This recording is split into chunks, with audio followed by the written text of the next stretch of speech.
दुष्काळी जत तालुक्यात आज तुफान आलं होतं। अभिनेत्री सई ताम्हणकरने दुष्काळी भागामध्ये श्रमदान करत श्रमदानात सहभागी होण्याचे आवाहन केले। सांगली जिल्ह्यातील दुष्काळी जत तालुक्यात आज तुफान आलं होतं। मराठी अभिनेत्री सई ताम्हणकरने आज दुष्काळात श्रमदान केलं। यावेळी श्रमदानात सर्वांनी सहभागी होण्याचे आवाहनही सईने दुष्काळग्रस्तांना केलं। पाणी फाउंडेशनच्या वॉटर कप स्पर्धेत जत तालुक्यातील 40 गावांनी सहभाग घेतला आहे। यावेळी अभिनेत्री सईने हातात खोरेपाटी घेऊन दुष्काळी सनमडी बेळंकी आदी गावात ग्रामस्थांसमवेत काम केले।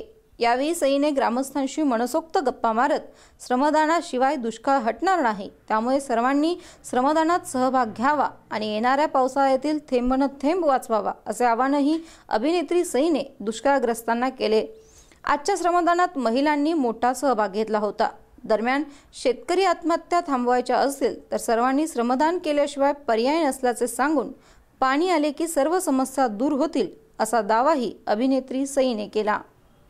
समाधान होतंय आणि महिलांनी उद्युक्त करायला पाहिजे अजून घरातल्यांना बाहेर पडायला श्रमदान करायला, कारण आपण 2 हात आणि 2 पाय आपले दिलेले चालवल्याशिवाय त्याचं सोल्युशन त्याचं उत्तर आपल्याला मिळणार नाही हे क्लिअर आहे। सो त्याच्यासाठी सगळ्यांनी कंबर कसून कष्ट करायला पाहिजेत। आता यावेळेस पावसाने फॉर्च्युनेटली वेळेवर येणार असे काही इशारे दिलेत, तर बघूया। माझी खूप कळकळीची प्रार्थना आहे की यावर्षी अजून जास्त गावं सहभागी झाली आहेत। आकडा 30चा 3000 वरती जाऊन पोचलाय आणि त्याचे रिझल्ट्स पण तेवढे छान येतील आणि महाराष्ट्र दुष्काळमुक्त व्हायला फार दिवस लागणार नाहीत। लोकांची तन्मयता वाढवण्यासाठी माझ्या इकडे शेजारी जी व्यक्ती बसले त्यांचं खूप मोठं योगदान आहे। आम्ही जसा वेळ मिळेल तसा आम्ही कुठे कुठे जात असतो, पण ही सगळी मंडळी कित्येक दिवसापासून, म्हणजे सर आत्ताच मला सांगत होतं की आम्ही 1 तासामध्ये इकडे मी नागपूरला असेल तर अजून 2 तासांनी मी कुठे तिसरीकडेच असतो।